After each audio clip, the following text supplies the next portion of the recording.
तत्पदं दर्शितं येन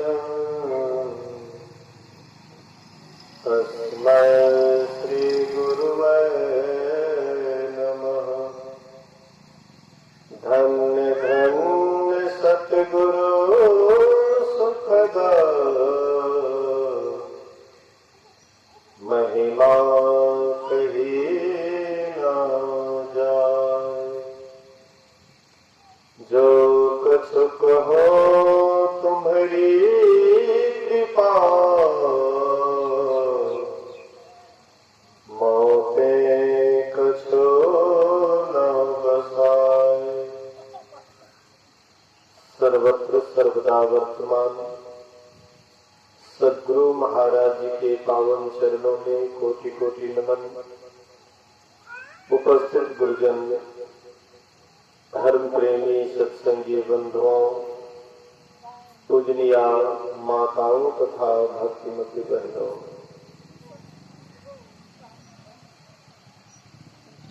सप्ताह ध्यान एवं संतमत सत्संग का आज प्रथम दिन द्वितीय पाली सत्संग में हम लोग उपस्थित हैं। अभी हम लोग पाठ के क्रम में गुरु महिमा के संबंध में श्रवण कर रहे थे।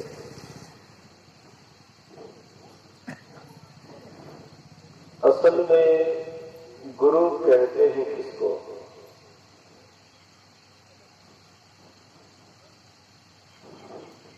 संसार में बहुत गुरु है। दत्तात्रेय जी महाराज को 24 गुरु थे और एक एक से उन्होंने ज्ञान दिया। जिनसे भी हम ज्ञान प्राप्त करते हैं, ज्ञान लेते हैं, वे हमारे गुरु हैं।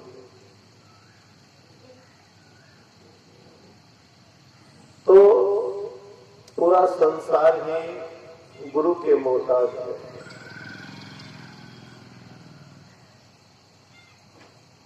गुरु बिन ज्ञान नहीं, गुरु बिन ध्यान नहीं, गुरु बिन आत्म विचार न होते हैं। कहते बिना गुरु का ज्ञान नहीं होगा। ऐसे तो संसार में हम आप रहते हैं और मन में सोचते हैं कि हम जो जानते हैं बहुत जानते हैं, हमसे बढ़कर के संसार में और कोई जानकार नहीं है। लेकिन हम आप जो जानते हैं केवल संसार भर जानते हैं। संसार भर तक ही यह ज्ञान सीमित रहता है। लेकिन ज्ञान इस तरह का हो जो तीनों लोक में, तीनों काल में एक रस रहे। लेकिन हम आप लोगों का ज्ञान कैसा है?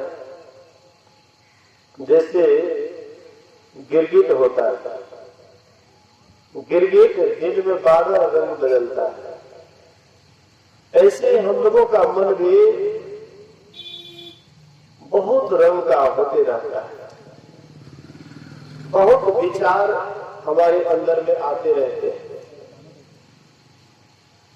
हम जैसे विचार मन में लाते हैं, मन उसी रंग में रंग जाता है। लेकिन एक ही रंग हमारे अंदर में सदा एक रस रहे, एक रंग में ही हम रंगे रहे, ये जब तक अपने से बड़ों के पास नहीं जाएंगे, अपने से श्रेष्ठ के पास नहीं जाएंगे, उस एक रंग वाला ज्ञान नहीं होगा। मीराबाई के गुरु थे रविदास जी महाराज। रविदास जी महाराज जाति के समाज, लेकिन ज्ञान में बहुत आगे थे। मीराबाई राजपूत खानदान की रहने वाली थी। राजपूताने खानदान में पली पोसी थी। हालांकि ये बचपन से भगवान का भजन करते थे, ध्यान करते थे, पूजा पाठ करते थे, जैसे हम आप भी करते हैं। गांव में बहुत ऐसे पूजा पाठ करने वाले होंगे, किसी न किसी देवी देवता को जरूर वे मानते हैं, पूजते हैं। लेकिन हम आप इसी में समझते हैं कि हमारा काम पूरा हो जाएगा, कि हम जिसको मानते हैं, जिसको पूजते हैं, जिंदगी भर पूजते रहेंगे, इसी से हमारा ज्ञान पूरा हो जाएगा, हम पूर्णता को प्राप्त कर लेंगे। लेकिन मीराबाई ऐसी उसकी लगन में भगवान के प्रति, कृष्ण के प्रति इतना लगन था, इतना खिंचाव था कि बचपन में ही एक महात्मा जी उनके यहाँ गए। ये अभी छोटी बालिका थी और उसी समय में वे महात्मा जी गए। उनके पास में शालिग्राम था, उनके पास भगवान की मूर्ति थी और वह मां से कहती है, मां मुझे गोविंद दिला दो, भगवान को दिला दो महात्मा जी से, मैं इसकी पूजा पाठ करूंगी।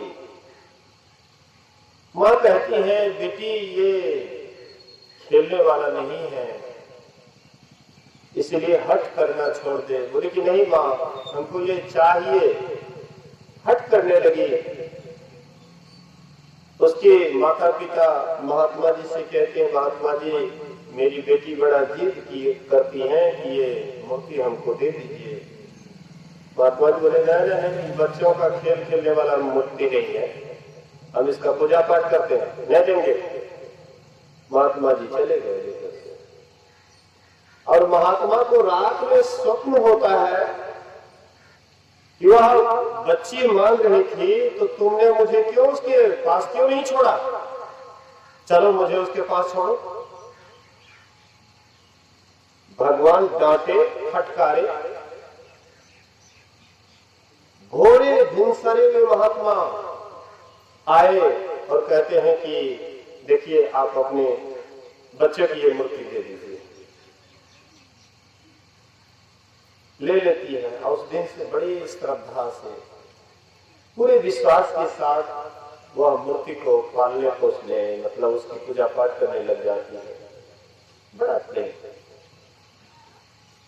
बहुत लगन। शादी शयनी होती है, शादी हो जाता है। यो तो वे शादी के पक्ष में नहीं थी, लेकिन फिर भी गांव समाज माँ बाप के आदेश का उल्लंघन नहीं कर सकी। शादी हो जाता है, ससुराल जाती है, पति मर जाता है, लेकिन फिर भी उनको कोई गम नहीं। सारा गम तो भगवान के ही चरणों में अर्पित कर रखी थी,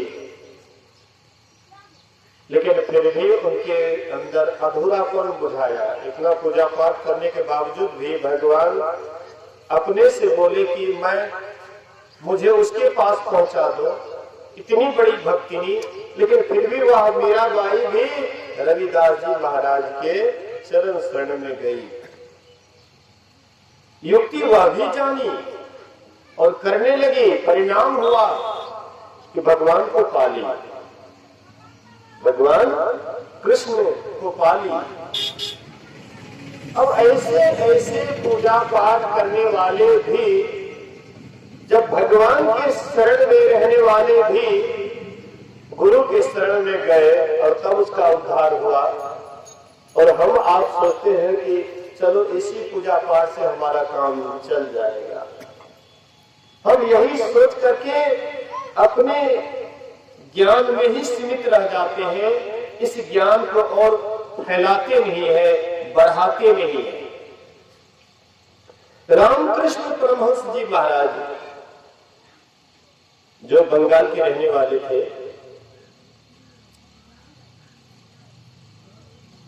रामकृष्ण परमहंस जी महाराज दक्षिणेश्वर में रानी रासमणी के द्वारा एक मंदिर बनवाया गया था और उसमें मां काली की प्रतिमा पत्थर का मां काली का प्रतिमा उसमें स्थापित की थी। तो मंदिर बना है तो पुजारी तो चाहिए। तो पहले इसके बड़े भाई थे वहां पूजा पाठ में, बाद में इसी को बुला लाए कि तुम ही इसका देखरेख करो। तो रामकृष्ण परमहंस जी महाराज, जिसके पहले का नाम था गदाधर पंडित, तो ये वहां पर देखरेख करने लगे। जो भी होता था पूजा पाठ करते थे, देखरेख करते थे, लेकिन पूजा पाठ भी करते थे तो पूरा लवलीनता के साथ। हम आप न तो सत्संग लवलीनता के साथ कर पाते हैं, न ध्यान लवलीनता के साथ कर पाते हैं। परिणाम होता है कि हम किसी भी काम में आगे नहीं बढ़ पाते हैं, ना तो सत्संग में ना तो ध्यान में। सत्संग आगे बढ़ने का क्या मतलब? बहुत ज्ञान अर्जन कर लिए इसलिए हम सत्संग में आगे बढ़ गए? नहीं। सत्संग में आगे बढ़ने का मतलब है कि सत्संग सुनते सुनते सब कुछ भूल जाइए, कुछ भी आपके मन में कोई भी ख्याल नहीं रहे, सुनने में इतना मशगूल हो जाए कि सत्संग सुनने के अलावा मन कोई भी बात का गुना भाग नहीं करे, कोई भी मन में विचार न आए, तब हम सही में सत्संग सुन रहे हैं, सत्संग में आगे बढ़ रहे हैं। लेकिन सत्संग में जाकर के अब बहुत बात को हम काट छाट करते हैं या सुनते हैं तो ठीक से नहीं सुनते हैं, रहता है शरीर कहीं, विचार कहीं, हाँ मन कहीं, तो फिर हम उसका सही लाभ नहीं ले पाते हैं। मतलब सत्संगी होते हुए भी हम सत्संग में आगे नहीं बढ़ पाते। तो सत्संग जब एकाग्रता पूर्वक हम नहीं सुन पाते हैं तो फिर आगे कैसे जाएंगे? रामकृष्ण परमहंस जी महाराज मां काली की पूजा करते थे, लेकिन बड़ी तन्मयता के साथ, बड़ी एकाग्रता के साथ करते थे और पूजा में इतना लवलीन हो जाते थे, इतना लवलीन हो जाते थे कि मां काली को जब निर्बल होकर के पुकारने लग जाते, जैसे छोटा बच्चा और माँ को पुकारता है, अब माँ जब नहीं आती है तो बच्चा क्या करता है? धरती पर गिर जाता है और मुंह रगड़ने लग जाता है, धरती पर लोटपोट होने लग जाता है। तो माँ अंतिम में देखती है कि बच्चा अब बहुत रोने लगा है, बहुत बेहबल हो गया है, तब अंतिम में माँ को आना पड़ता है। कितना हो जरूरी काम में लगी रहती है माँ, अंत में सब काम को छोड़ छाड़ करके बच्चा को आकर के गोद में उठाती है। इसी तरह से रामकृष्ण परमहंस जी महाराज जब मां काली दर्शन नहीं देते थे तो ये भी बच्चे की तरह मुंह रगड़ने लग जाते थे, धरती में लटपट करने लग जाते थे। अंत में मां काली को रहा नहीं जाता था, मां काली साक्षात दर्शन देते थे और उनसे भी बातचीत करते थे। मां समाचार पूछती थी और रामकृष्ण परमहंस जी महाराज उत्तर देते थे। देखिए, इतना होने के बावजूद भी हम लोगों को तो भगवान से बातचीत नहीं हो पाती है। हम लोगों को किसी का भी पूजा पाठ करते हैं तो बातचीत नहीं हो पाती है, उतना हृदय साफ नहीं है। लेकिन वे भगवान से, मां काली से बात करते थे, लेकिन फिर भी जो पाने के लिए बाकी था उसको बिना गुरु के नहीं पा सके।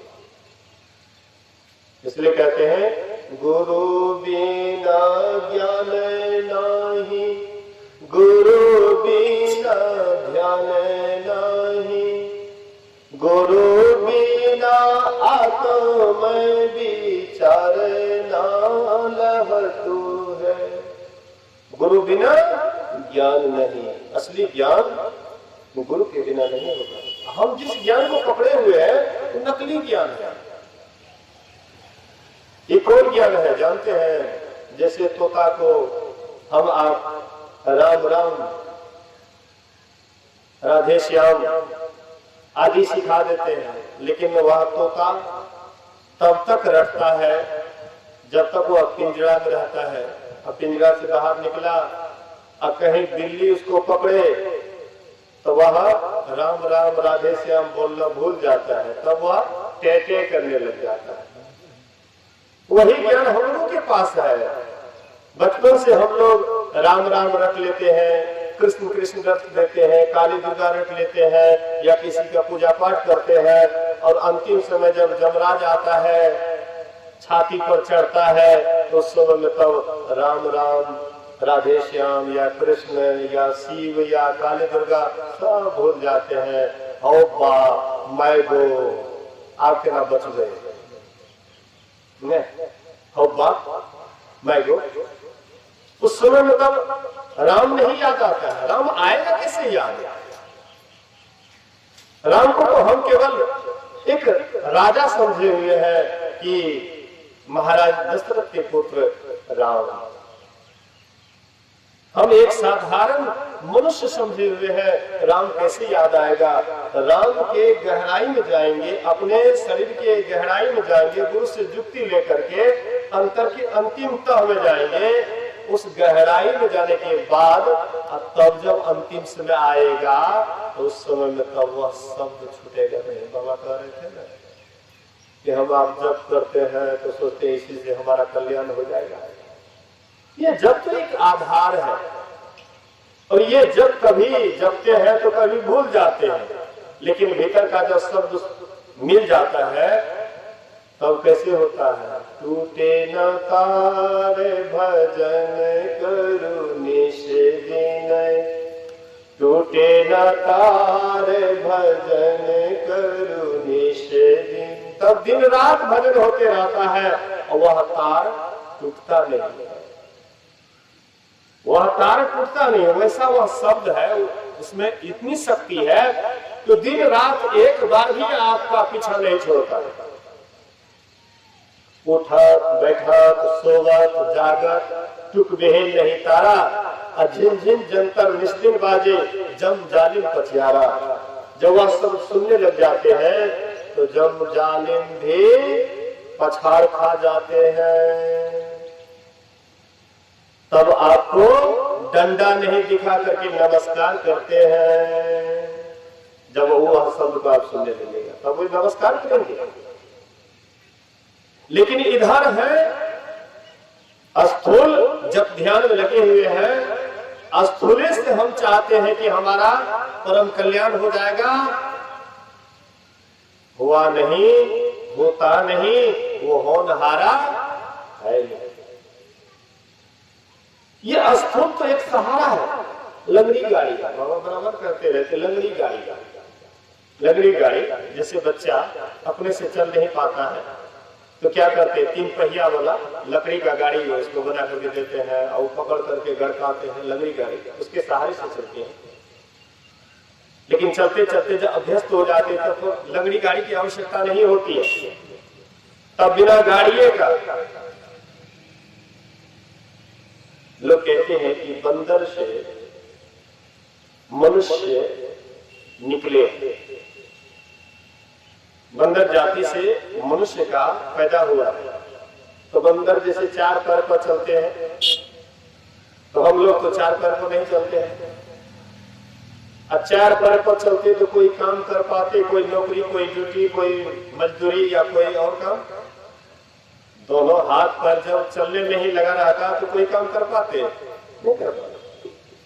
लेकिन परमात्मा की व्यवस्था, परमात्मा की मौज, बच्चा जब दो पैर पर चलने का कोशिश करता है तो गिरता है, पड़ता है, लेकिन बच्चा चलना छोड़ता नहीं है, अभ्यास छोड़ता नहीं है, चलते रहता है, कोशिश करते रहता है। वही बच्चा धीरे धीरे जब शरीर का बैलेंस, संतुलन जब ठीक हो जाता है तो वह बच्चा आराम से चलता है। तो हम आप भी ईश्वर भक्ति करने का थोड़ा हमें स्थूल ध्यान और स्थूल जप एक तरीका बतलाते हैं कि इस तरह से उस रास्ते को पकड़ो। बोलिए श्री सद्गुरु। आप लोग थोड़ा सा उठ बैठ कम करें तो अच्छा रहेगा, क्योंकि बेसी देर तो सत्संग होता नहीं है। लेकिन मैं देखता हूँ माँ बहने आती तो है, लेकिन मन को छिड़िया करके रखती है। जैसे प्रवचन चालू होता है उठ बैठ चालू हो जाता है, ऐसा नहीं होना चाहिए। थोड़ा सा मन पर काबू रखिए, मन को शांत स्थिर रखिए, और कोई भी बात को जब तक शुरू से अंत तक नहीं सुनेंगे तो वह जो विषय बना है, जो प्रवचन का सार है, उसको हम आप ठीक से नहीं समझ पाएंगे।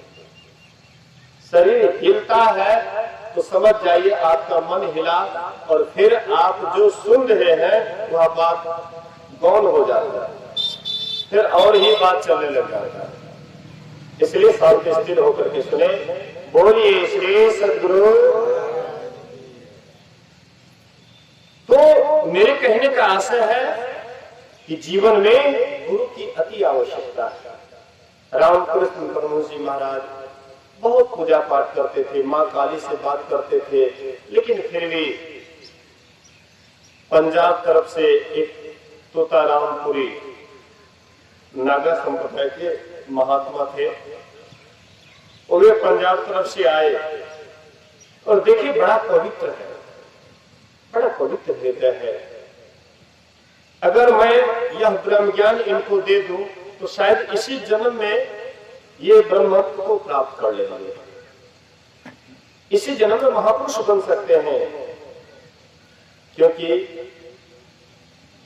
होनहार विद्वान के होठ चिकने पर, जो महापुरुष होने वाला है उसका लक्षण, आचार, विचार, रहन सहन देख करके महापुरुष आंक लेते हैं, ये आगे चल करके कोई महान व्यक्ति बनेगा।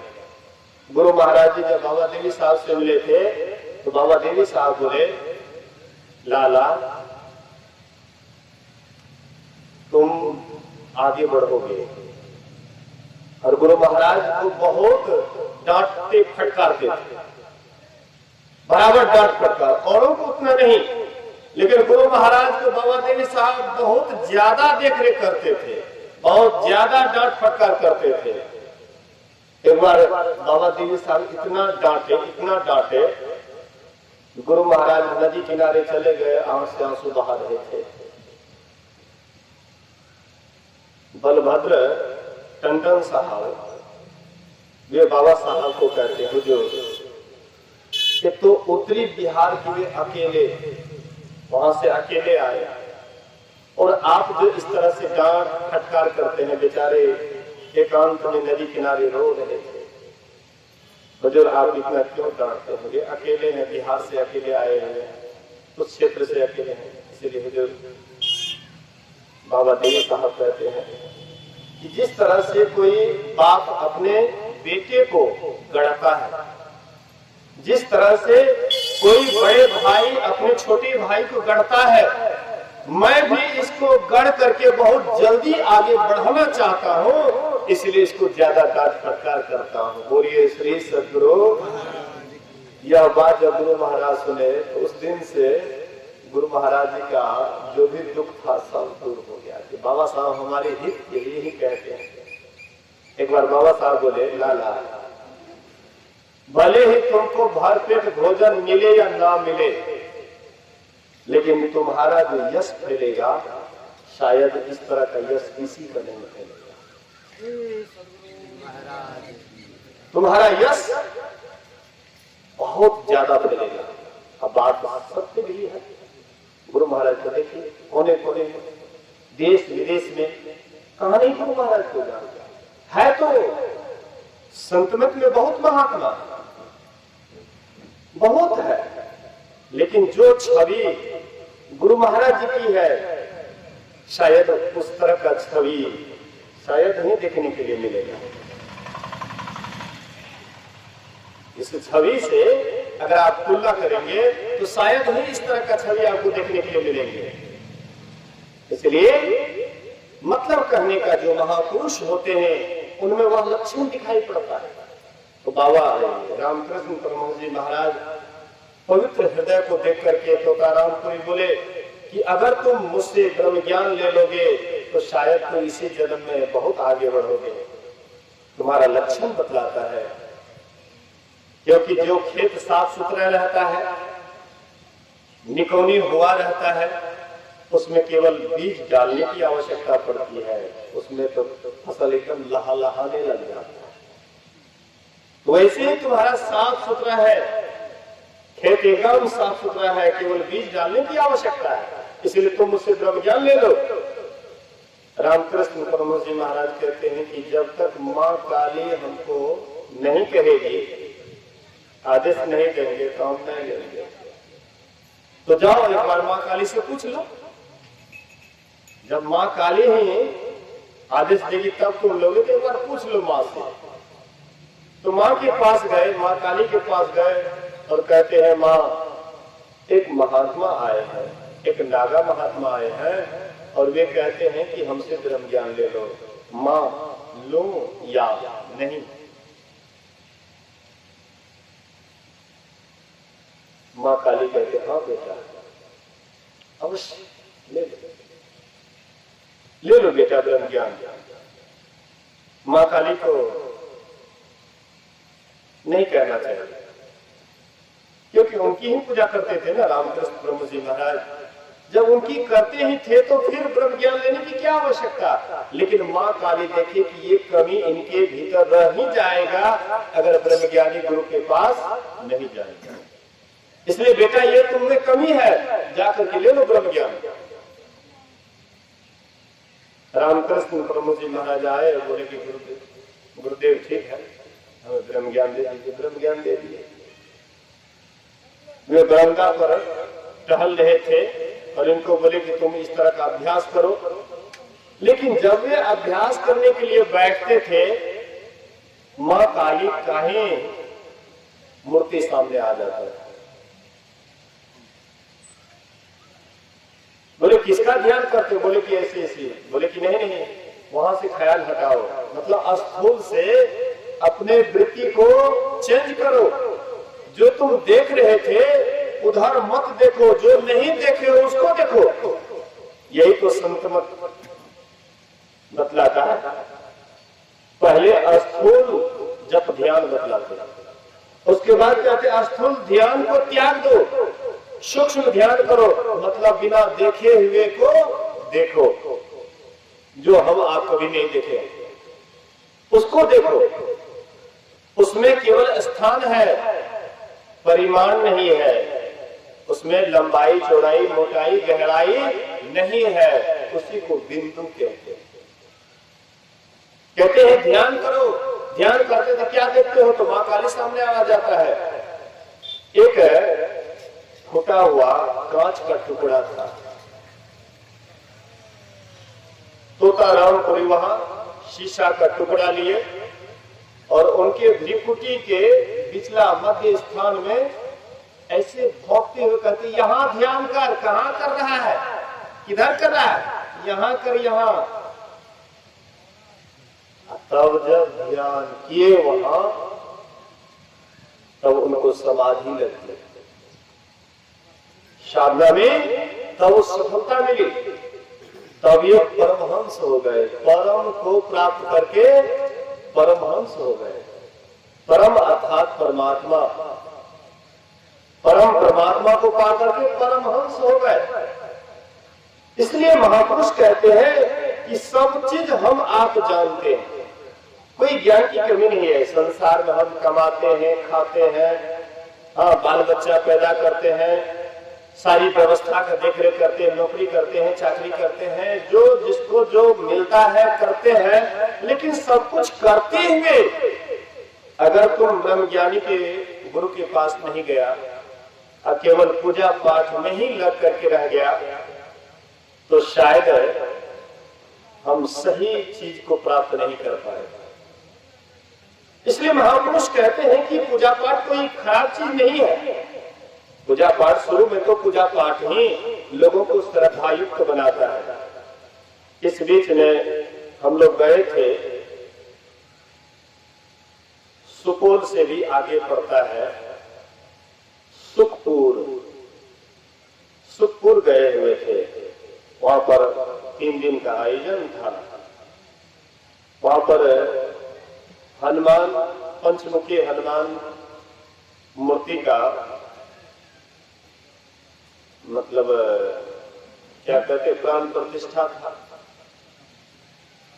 राम, सीता, लक्ष्मण, ये तीनों की मूर्ति ऊपर में 2 मंजिला पर, और उसी के उद्घाटन में संतमत का सत्संग भी कर रहे थे वे लोग।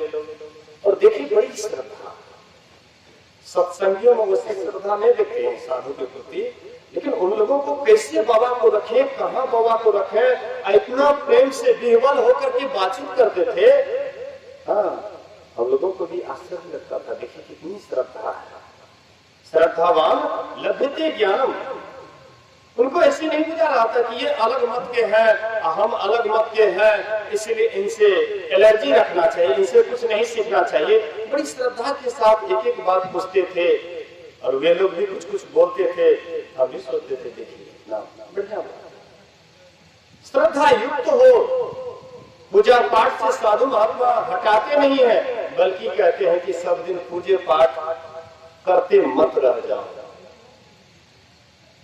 शुरुआत में किया था, जैसे हम आप पढ़ाई करते हैं, तो पढ़ाई करते हैं तो पहले लोअर स्कूल में पढ़ते हैं, फिर मिडिल में, फिर हाई में। इसी तरह से ज्ञान में भी बढ़ोतरी होना चाहिए। पहले पूजा पाठ, उसके बाद स्थूल जप, स्थूल ध्यान, उसके बाद फिर सूक्ष्म ध्यान,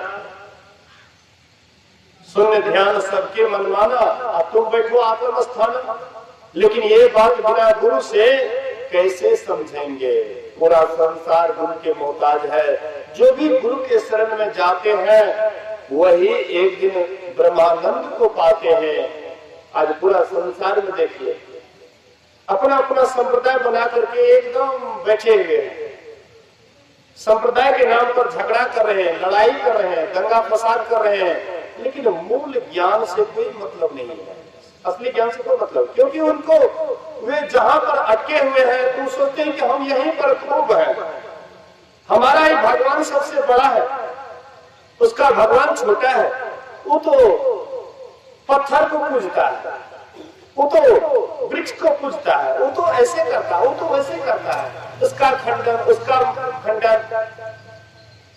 इसलिए कहता हम बड़का को पूजते हैं, हमारे भगवान बड़ा है, इसलिए बड़ा बनने के लिए हम दगा फसाद भी कर डालते हैं, एक दूसरे को दबाने का भी कोशिश करते हैं। लेकिन ये धर्म नहीं है, अधर्म है। धर्म के नाम पर जितना अधर्म होता है उतना अधर्म शायद और जगह नहीं होता है।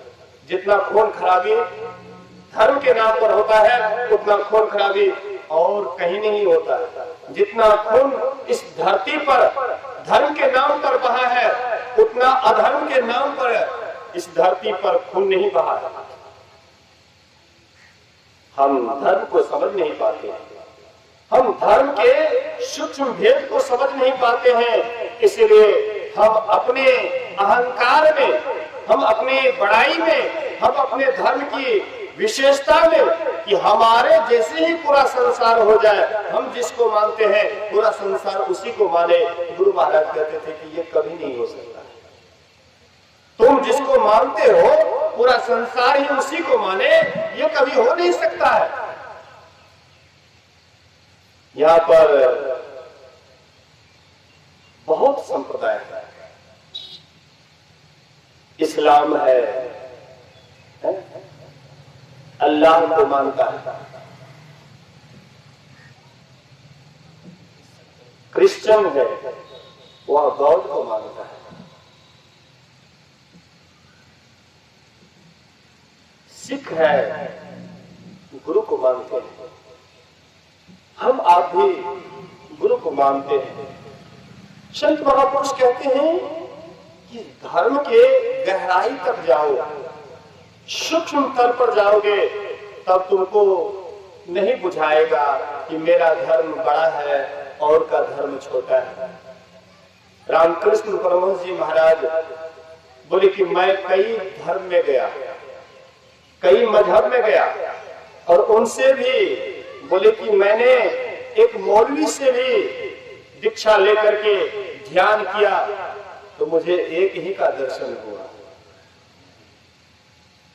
मतलब जहां भी मैंने देखा सब एक ही एक जगत जननी मां ही बहुत रूप बनाई हुई है।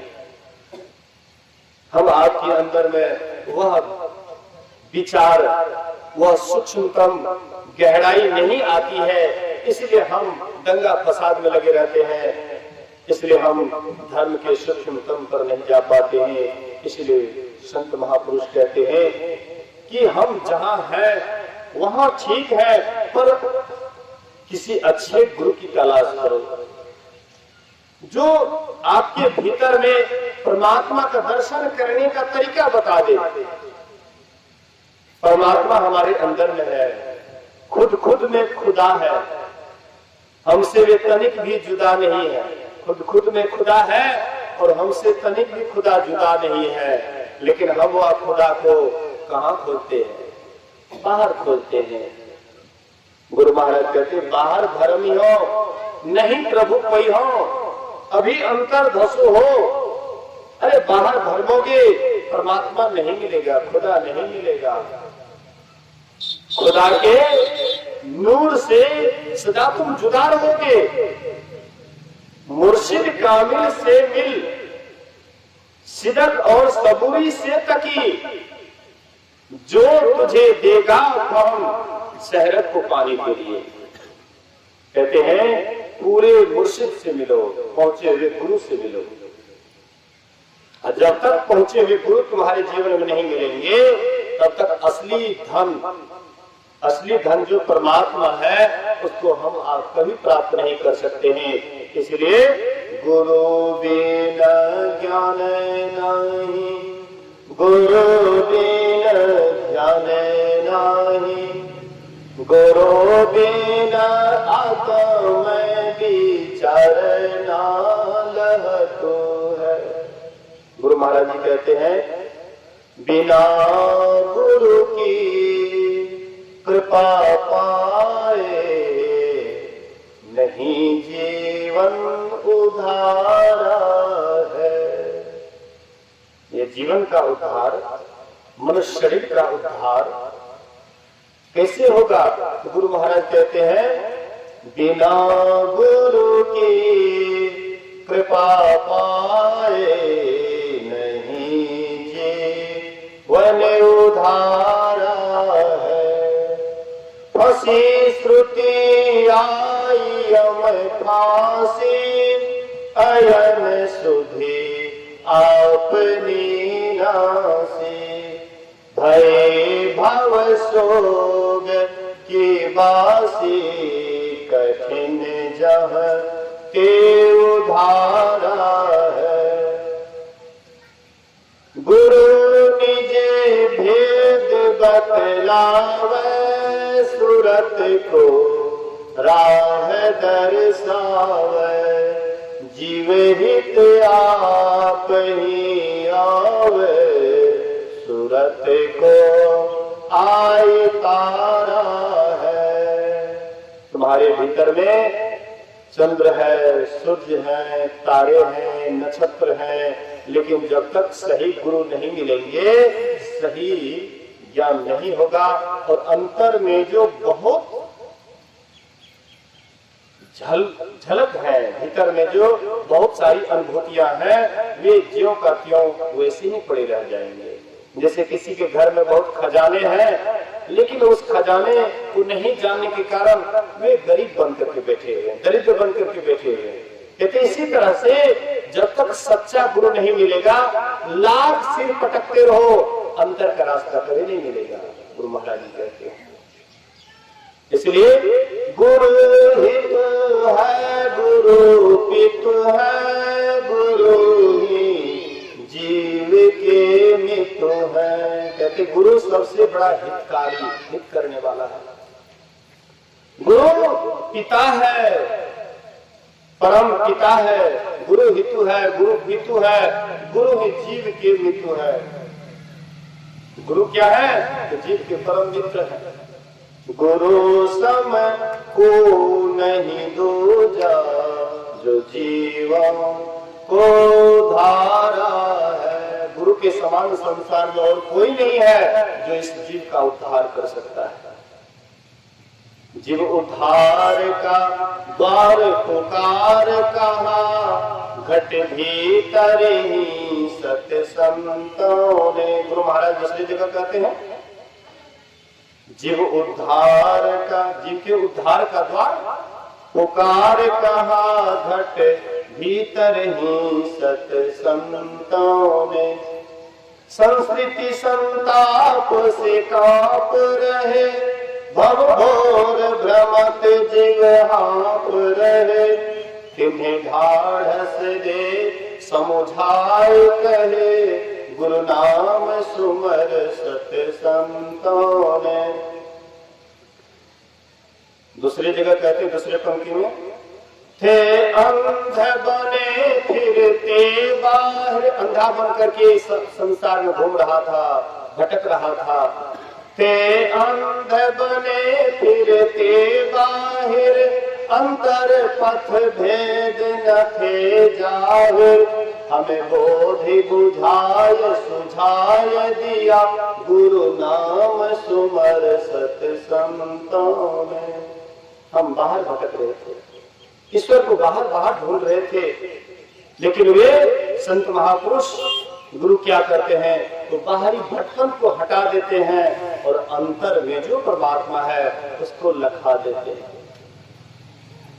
इसलिए गुरु महाराज कहते हैं, गुरु की नीत कर पूजा, जगत इन सम नहीं दूजा। इसलिए गुरु की नित्य पूजा करो, रोज रोज। गुरु की नीत कर पूजा, जगत इन सम नहीं दूजा, मैं ही को आन नहीं सोझा, फकत गुरु ही आधारा है। गुरु महाराज कहते हैं कि हमको गुरु के सिवा और कोई नहीं सूझा, मैं ही को आन नहीं सूझा। महर्षि में ही प्रमुख जी महाराज कहते हैं कि हमें गुरु छोड़ करके और कोई नहीं सूझा, कोई नहीं दिखाई पड़ा। हमको गुरु ही हितु है, गुरु ही पितु है, गुरु ही जीव के मितु है। गुरु में ही सब कुछ हमको दिखाई पड़ा, गुरु से बढ़कर के हमको कोई नहीं दिखाई पड़ा। इसलिए फकत एक गुरु ही हमारा आधार हो गया। तो जो गुरु को आधार बना करके चलते हैं वही एक दिन आधे परमात्मा को पाते हैं। और जो गुरु को छोड़ देते हैं, ज्ञान रूपी प्रकाश को जो छोड़ देते हैं, उनका जीवन कभी भी प्रकाशमय नहीं होता है, सब दिन अंधकारमय होता है।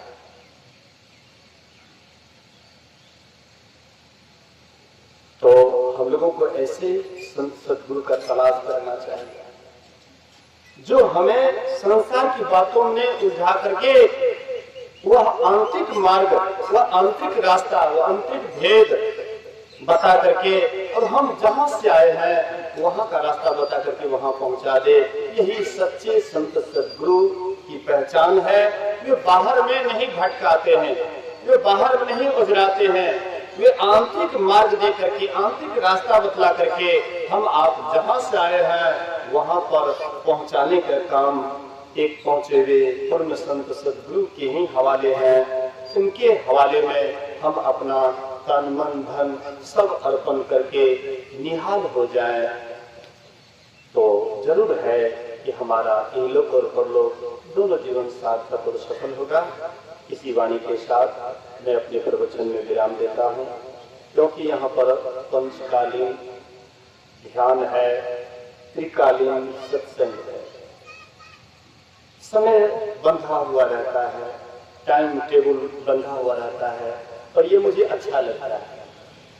खाली सत्संग करने जाता हूँ तो वहां पर ध्यान से वंचित रह जाता हूँ या टाइम टेबल ध्यान होता नहीं है। और जहाँ पर सत्संग ध्यान दोनों रख दिया जाता है, यही पूरा सत्संग है। वो अधूरा सत्संग है। खाली लंबा चौड़ा भाषण दिए और ध्यान के समय में सब भाग गए, ये अधूरा सत्संग कर रहे हैं। जीवन भर अधूरा सत्संग करेंगे, कभी भी आप भीतर की अनुभूति को प्राप्त नहीं करेंगे। पूरा सत्संग कीजिए। तो पूरा सत्संग मतलब बाहरी सत्संग भी कीजिए और आंतरिक ध्यान भी कीजिए। तो टाइम टेबल सबका बंधा हुआ है, तो हम आप आए, अब आरती को चलें और उसके बाद फिर 6 से 7 ध्यान है। बोलिए श्री सद्गुरु महाराज की जय।